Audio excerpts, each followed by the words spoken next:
Hello and welcome to the Car Care Nut channel. So folks, we got this RX330 in the shop. Now the owner called me, she asked about a dash replacement. The dash has some cracks, but more importantly than the cracks, this is the dash that was affected by that big campaign that Toyota and Lexus had about the shininess. So you drive, the sun hits the dash, it's so shiny because the material of the dash is coming apart and it reflects on the windshield, she can't see anything. That's kind of a safety concern, but they only had a campaign, it was a limited time, she missed it. So, believe it or not, Lexus still has that dash. They still make it. It is expensive, of course, but we are here replacing the dash. Now, unfortunately, and I'm restarting this video, I did film the beginning of this video, but the footage got a little messed up. So let me take you on a tour right now of where we're at, and then we'll kind of continue the job to reassemble it because the dash is already out of the car. But before we get started, if you're new to the channel, welcome. Consider subscribing to the channel. Check out some of my other videos. If you are a returning subscriber, well, thank you so much for watching another one of my videos. And without further ado, let's get to work.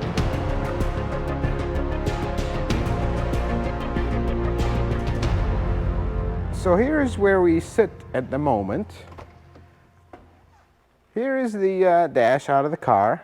In case you were wondering, let's talk about this a little bit if you've never seen a dash out of a car before. So all Toyota designs are pretty much the same.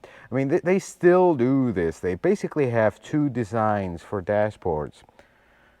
So there's this bar that goes across. This is the main support bar for the dash and everything around it. The two designs are here. This is a sliding bar.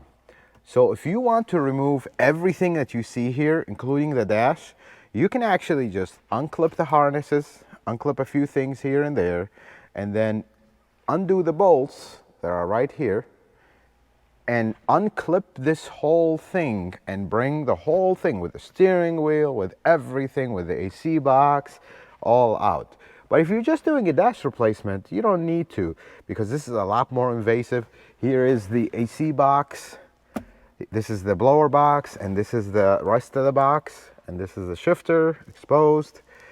This is the computer, engine computer. This is an older one. Engine computer, newer stuff is under the hood. Here's the body ECU right there, and more computers and relays and everything you see here. Here's that thick Lexus insulation, and here's the drain for the sunroof on one side and the washer line for the rear washer, and here is the drain for the sunroof on the other side. Now here's how the old dash looks like out of the car. See, we have few cracks, this is not the issue though, really hard to see, but this dash is has a shiny appearance to it. And then I'm not going to take it out of the box yet. Here is the new dash. We just had to test it for color, make sure it's the right color, which it is. And we're going to get this out in a second. Got some Japanese quality control sticker, pretty cool. And here is everything. Believe it or not, dash jobs on Toyotas, they're not really bad. Here's all the components. I usually like to leave them in the car, that way they're not getting dirty outside. Our shop is not really that dirty, we were new, but still, you don't want it thrown around. Some people like to leave it on top of the car, which puts scratches. I don't like that, so we just leave it here and life is good. So here's what the plan is. If you notice, this dash has a lot of stuff on it. You have the AC vents still on it, the duct work, you have the wires, you have everything. The new dash has nothing. It's just a blank canvas. Airbag's not there, we're gonna have to swap. So I'm gonna take all this stuff apart and we're gonna swap everything and then probably time lapse to put the whole dash back together, unless you wanna be on a 2-3 hour video, but let's do this. So the first thing I wanna do is be able to put both dashes next to each other. So I'm gonna get the new one out, carefully because we don't want to scratch it. We don't want to get it dirty here.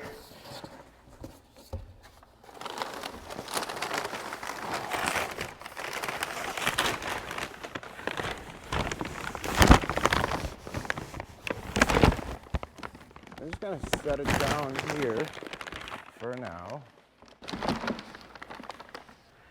And then, this is something from experience, you can actually use the box as a table. This is a pretty strong box.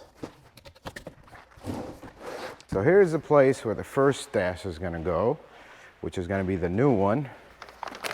I'm going to take the original packaging and lay it down so we can protect the dash when we lay it on its face. Voila, would you look at that beauty.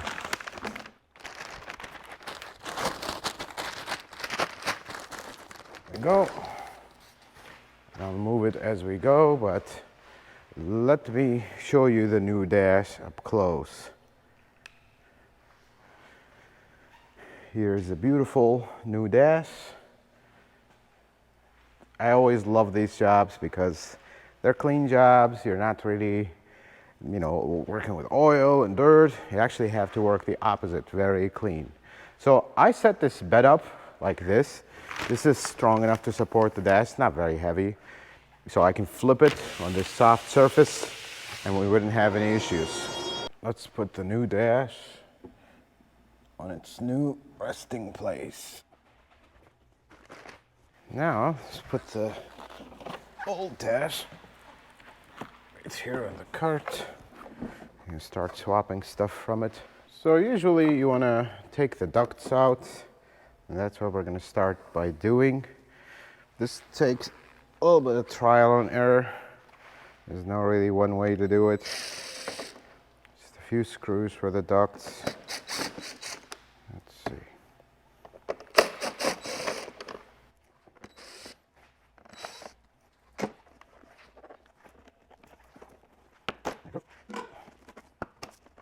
So if you imagine this, we're going to have to take the stuff out. Once we get to the end, we start from the end to the beginning there, because you don't want things to overlap each other. And the same, we were basically going to assemble the reverse way that we disassembled.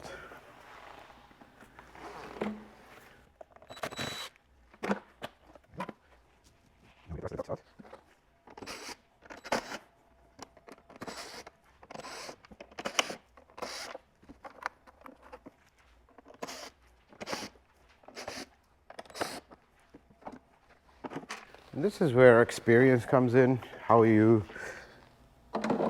put everything, store everything so you remember where they go. Now, we got one more vent, which does have a screw.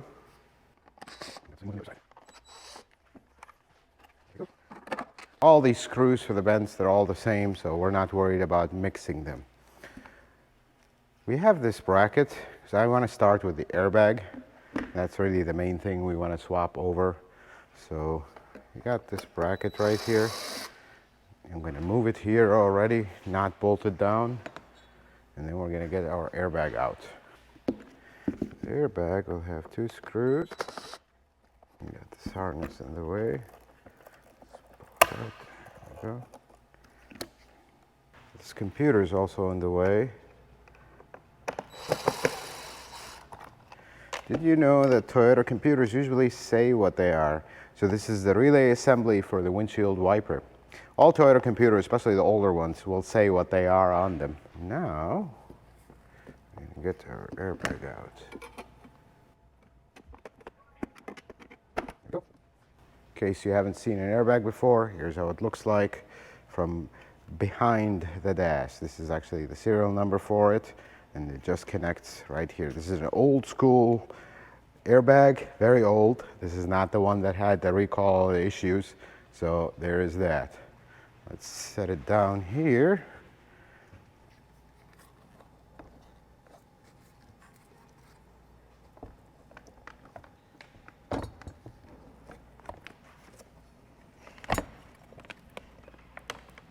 And just sit just like that. Beautiful. Before we continue, we want to make sure we put all the stuff back, because this is how easily you start forgetting when things go, and now you're spending a lot of time, a lot of unnecessary figuring out. So for the airbag.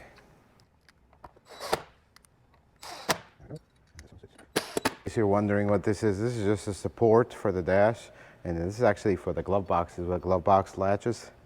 So let's get more stuff out here. Let's get the support bracket, since it's not the way of anybody. Oh, would you look at that? I'm surprised. Good job, Lexus. This support bracket's already there. By the way, when you get a job like this, this dash is going to the garbage afterwards. Whatever screws I can salvage from it that are already installed in that, I'm going to save, so when the next car shows up that is missing all of these screws, we can actually use them. And I'm already looking here. There's another bracket right here that is also on the new dash, so we're going to take these screws, take the brackets. We're going to set those to the side, so I wouldn't, because I have done this to myself before, where I take stuff off that I don't need, the stuff that came with the new part, and now I'm spending half an hour figuring out where are my missing screws go. So I'm going to set these to the side so I wouldn't make that mistake. So now come the interesting part, because the harness is one big piece. So I'm going to start gently getting some of the lesser, smaller stuff. This is the glove box switch that turns on the light. Clip it in here.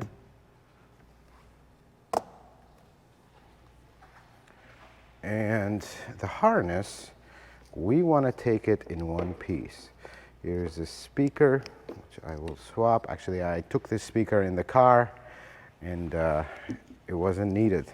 Some of them, you have to take these speakers out in order to get the dash out, but this one you don't. And I took it off, and the screws are bolts for it, they're inside the car. So we'll deal with this, but I don't want to install it yet. I'm actually going to leave this one here because I want to get the harness. And the best way for the harness is to take a picture with my phone. That way I know the routing in case I need to look at it. So I got the picture. We'll take a couple more close-ups. This is much easier than going into the repair manual and trying to figure out the routing. It takes forever. Just take a picture. It'll make your life easier. And the picture in the repair manual is not a real picture. It's just a rough estimation of where things go, so you're better off with a picture. So we're going to start from the side. Just get all our brackets that have harness on them.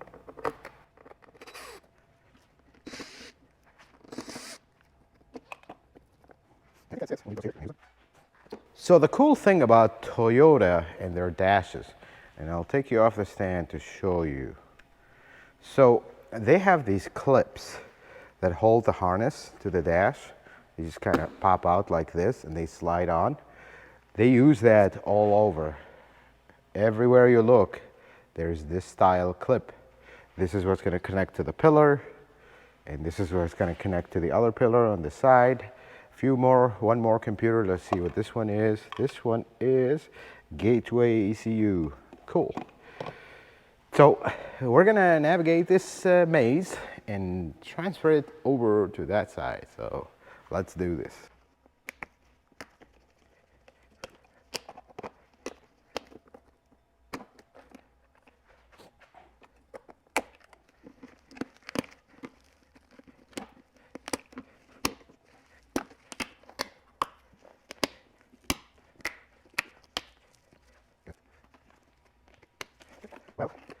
This harness is loose now.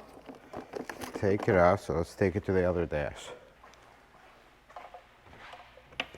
There it is. Just try to set it in an orientation that matches where we were in the other one.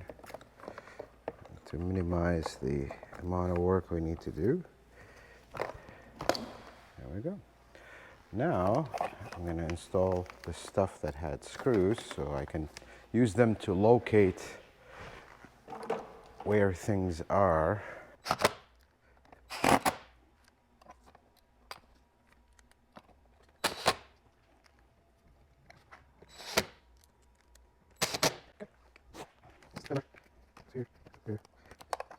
You know, a lot of people say that when you take a dash on a car, mechanics, it will rattle, it will make noise, it'll just never be the same again. And you know what? That is not a correct statement. Because if the mechanic does their job well and takes their time and makes sure that everything goes back where it's supposed to go, you're not going to have rattles because it's going to be exactly the same as not the factory. Some people are obsessed with the factory install. This is factory, I don't want it touched, I don't want it touched. Well, if you spend the time and do everything exactly the same way the factory did, well, what's the difference? That's the key thing here. And this is where patience, extreme patience, comes into play. You don't just get frustrated. I see mechanics do this. They get frustrated and they're like, okay, I don't care, let's just get it done. Well, that's where the problems start. This is why you take your time, you look, and then after you put the harness where you think it goes, you go double check, because usually you're wrong. You have to correct things, and that's okay. But this is where technicians get impatient. Jobs like this are not for the impatient. Jobs like this are for the patient.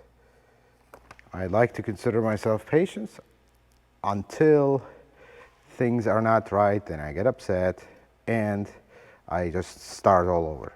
And they used to really dislike this at the dealership because I would just get frustrated and I would stop, take a walk, go do something else, then start the job over, and of course that delays things. See, I already look at this wire and I'm not liking how this is routing. Actually, while I just said that and I already figured it out.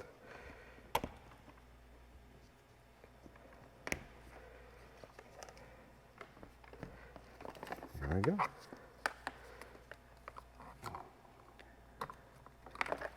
I think this is correct because this is for the radio, this is for the navigation. Then this is the cool thing. When you've been doing this for a while, you took this car apart, so you'll remember what the wires are for. This is for that speaker.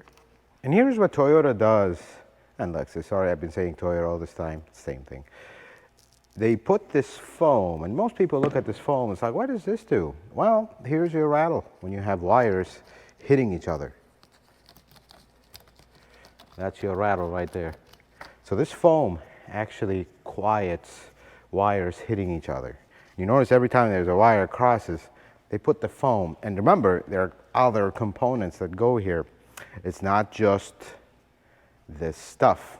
There's the stuff in the car, there's the ducts. So wherever they think there is a point where it's gonna hit, they change it. Now, I'm gonna peel off the quality control. Japanese quality control. It doesn't unfortunately say the year, but if I'm not mistaken, that is December 24th. So if you read Japanese, I will put this, hopefully you can see it really well. Do tell us what they're saying there. Is it good or no good? Well, it's Japanese, it must be good, so we'll go with that. See, right now, the harness is all together. And this is where the mistake happens. This is where most technicians will be, yep, looks good to me, let's get it out of here. No. This is where you go, and we're gonna check. Did I route this wire correctly? And I'm particularly interested in where the wires cross. See, this one goes on top of these two. This one goes here. then the airbag, then this one goes up and connects. And you'll take this opportunity to also check that you connected everything, because one thing you leave loose now, simple, just clip it back. But once it's back in the car, you're not gonna be as simple to assemble it. So you're gonna make sure everything is good. I am liking this so far. Okay, over here. Yep. Well, I'm happy with this one. This was very simple, just a simple quality check, if you would. This is where these jobs go south, folks, when people are in a rush. You never rush jobs like this. And more importantly than not rushing a job like this is cleanliness. See, this wire probably gets hot and this foam kind of started melting. You gotta keep washing your hands, because now I'm gonna assemble some stuff from the front. I touched the front of the dash right now with my hands. It's getting stained. I'm spending a lot of time cleaning it and potentially not being able to clean it, and this whole job goes south. So take your time with the cleaning, folks. Let me go wash my hands and we'll continue. Now we only have one last thing, which is this big cowl piece. You gotta be very careful with it. Very fragile. There we go. That's the thing with older cars. You gotta be very careful with the fragileness of things, because it's all brittle plastic. This is not a new car. Usually at the dealership level, we're used to newer cars and they're all nice and fresh. This is a little on the older side, so you gotta be really gentle. Connect the solar sensor. I think at this point, with the exception of this speaker, we're all done. This looks like a blank canvas. And I'm gonna do the speakers after we do this. The only thing that we got left is the vents, which I'm gonna do right now. We should be good.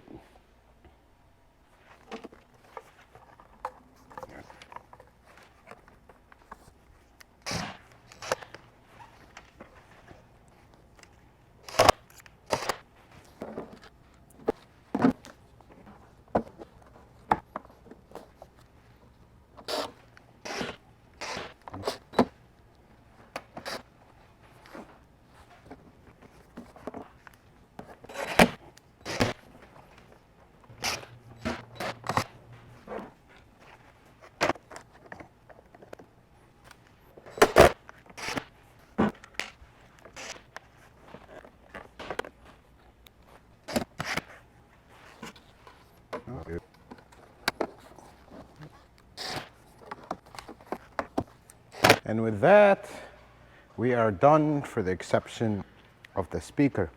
I will put that on when we flip the dash, but everything is ready. We're ready to install it in the car. I'm gonna time lapse the part to install it because it's too long. It takes multiple hours, so you can see actually how this comes together slowly. So let's go ahead and start that. So we're gonna bring the dash in. This is better done with two people, but I didn't have a helper at the moment. So one thing I had an issue with, and this is something you want to know, when you're putting a dash back, never force it in. Because you see here, I'm going back and forth trying to see what's happening. And I actually found a harness that was behind. Until I figured it out, it was pinched. But if you tighten the bolts, now you're gonna damage that harness. So always take your time, make sure that dash sits like a glove, because that's how it's designed to go. Never force a dash in. Then the steering column goes in, and then here I realized that the key had to go behind the dash, the keyhole, so I had to loosen the dash, pull it a little bit, never rush things and don't get frustrated. With dash jobs, be ready to take it back out multiple times until everything is sitting right and you have no issues. Don't forget harnesses, don't forget bolts. There is a method of counting bolts. You see the bolts laying on the ground, they look like all random, but I'm actually counting bolts as we go, because this is your kind of mechanic memory. You remember, okay, I have the cluster, it has 4 screws, I have this panel, this has 2 screws, and you're counting bolts as we go. This is a method that really works, and you kind of learn this method over time, and that's how you do jobs like this and end up with 0 bolts or screws left behind. This is so important in dash jobs because you'll have small panels that have 4 screws. Sure, you can put 1 screw, it'll be fine, it'll never fall off, but that's how rattles and problems and poor craftsmanship starts. And this is why people complain about dash jobs, that things go south and things starts rattling. Always count your bolts. Every single, when you find a bolt, when you're counting your bolts, you're gonna get to a point where you count your bolts after every part you install, and you have an extra bolt. That's the point to stop. Don't just do it randomly, then you reach the end of the job and you have 3 extra bolts. This is where the tendency happens of just, oh, let's just throw these bolts, they don't look important. They are important. If the engineers that designed this car deemed it important, then there must have been a reason. Because trust me, from experience, when these cars are put together, they will use the minimum amount of bolts necessary to make it work and not rattle and not have issues. So they will not put extra bolts just because. This is very important that everybody knows this. Very important that you take care, attention, everything goes back. Anything that's not routed right, correct it in the moment. And that way, as you progress in this job that looks pretty intimidating and big and random, no, you're going in a specific order and everything is going back the way it came off. It's one of the skills of mechanics is not putting things together, is that mechanics memory, where you remember where everything goes and how many bolts, and you can count them as you go. That way you're not wasting time. And after you're done, give everything a good clean, especially the old parts, because that's what people will compare it to. Even though you didn't replace it, still clean it. So it's all done. Looks great. No more shiny dash, no more cracks. Give it a good clean. Looking great. Folks, this kind of jobs, they can be difficult, they can be time consuming, but the key thing is that you take your time. No bolts left behind. That's one of the most important things about jobs like this. And this kind of job, it is very easy for bolts to be left behind. If you're not familiar with this kind of work and you're new to it, you know, these jobs are not very difficult, but they can be extremely intimidating. If you are doing this for the first time, take pictures, mark your bolts. You see me, I didn't do that because I've done similar jobs and you kind of go by memory. And you've seen me sometimes stop and go back almost because I forgot something and I went back to make sure, because I'm counting my bolts as we go and making sure when I see an extra one, I stop, go back and look and find where I missed it and go back. So this is how you have to work in a specific sequence, and here it is. Here's the result. Well, there you have it, folks. That's one job completed. If you are tackling jobs like this, don't be afraid. Take pictures, take your time. Now, I did this job alone. Ideally, you'd want to have a helper. It'll make your life much, much easier when you do something like this, but didn't have a helper. I just winged it, as they say, and it went smoothly. We didn't have any issues and life is good. Folks, I hope this video was helpful and informative. I hope you learned something new. If you like it, consider giving it a thumbs up. If you're not a subscriber, consider subscribing to the channel. Check out some of my other videos. And until the next video, folks, may the Lord bless you and keep you, and you have yourself a wonderful day.